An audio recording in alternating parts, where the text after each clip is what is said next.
Oh, well, you are someone that works with words, and I know this wonderful drama coming up, Amelia. I mean, what a lot of passion in this, and I think it's something that Mhm. people will be drawn to.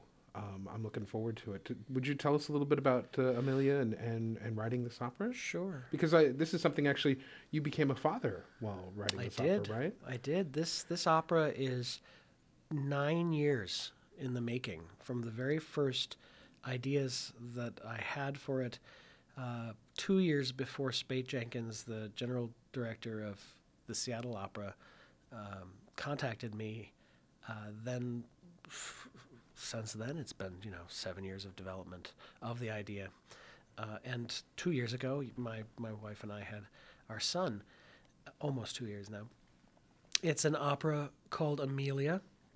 It is premiered at the beginning of March. There are 8 or 9 shows at McCaw Hall in Seattle, which is I think 2,800 seats. So it's a big house. Nathan Gunn, marvelous baritone. Kate Lindsay, extraordinary mezzo soprano. Bill Burden, tenor. Jane Eaglin, soprano. Loretta Bybee, mezzo. It's an incredible cast. No chorus. Uh, Jerry Schwartz is conducting. It's an opera about not. It's not about Amelia Earhart, but Amelia Earhart happens to be a character. It's actually about a woman who is in her early 30s, who is about to have a child. She's in her third trimester, and she has a crisis which manifests itself physically in slipping into unconsciousness. She has a nervous collapse. Uh, Psychologically, the reason that she's manifested this trauma is because her father, who was a naval flyer, was shot down over Vietnam during that conflict, and she lost him at a very young age. She never really figured out what happened to him, found out what happened. She happens to be a very creative person, and so when she goes through her day interacting with her husband, her poetic imagination acts out. So it happens that Icarus and Daedalus, his father, the great figures, Icarus, of course, the boy who, along with his father, crafted wings of feathers and wax, and Icarus flew too near to the sun and fell to his death. And they are across the room working on their wings as she is in bed with her husband, for example. They interact with each other, but not with reality. Her dreams come true. Likewise, she was named by her father after Amelia Earhart. And Amelia Earhart figures. So we find out what happened to Earhart. And her father, after his death, comes back and figures in her, dreaming herself back to health and dreaming herself back to life.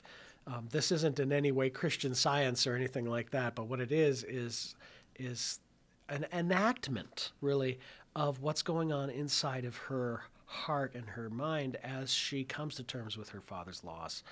She moves from a state of sickness to health, and from fear of living to embracing life. The action of having this child is ultimately an act of faith. And her greatest fear is to bring a child into the world and then to lose that child. And I wanted to tell that story. The original pitch was by me because I'd come to the point in my life where my wife and I were hoping to have a child, fortunately successfully. And I wanted to come to terms with the loss of my mother, who died when I was quite young, and also my father. And I've always felt that everyone we've lost is still with us in some way.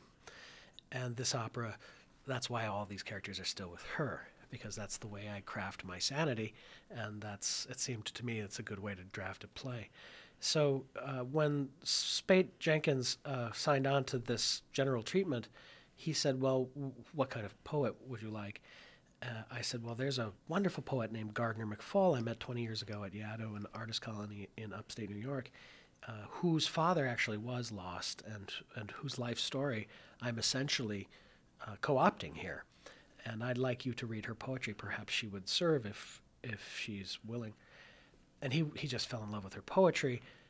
Gardner said, absolutely, I'm willing to take this on and go to these places, these emotional places. So she has complete moral authority to tell this story because she lived it. And I wanted to have a librettist who had that moral authority, especially as a man telling a story about a pregnant woman who at the end of the opera gives birth on stage to a child. What do I know for that as a man? I simply don't know. And the ending had to be written 3 different ways because when I first finished it 5 years ago or 4 years ago, I had one experience and it was just a horrifically dead wrong read of a woman awaking from unconsciousness and going into labor because I'd never gone through the activity of even being a coach, a guy in the room. And then a year later, 2 years later, after we'd had our son, my wife had gone through 22 hours of labor without drugs, and I was there for all of that time with her, and it was a profoundly different take on that scene that I wrote, and it was a lot closer. And then, of course, we workshopped that last scene, and we saw what other people who, especially other women who have their own birth story, every one of which is different and every one of which is true, every one of their takes on it informed, well, there probably were 50 or 60 women at the workshop, the read-through, and listening to those women give their feedback was also very, very important in recrafting yet a third time that final scene. So then, this is a long answer again, but it's a long story. Gardner and I had a pretty good treatment, and Spade showed it to his people. And Stephen Wadsworth, the marvelous stage director and librettist himself for Leonard Bernstein, Stephen came in and strengthened the through story. That's the left to right narrative. Because, if you've got Icarus and Daedalus in the room and Amelia Earhart and a dead father, you sure had better have a strong through story, or otherwise the audience is just going to be sitting there wondering what's going on.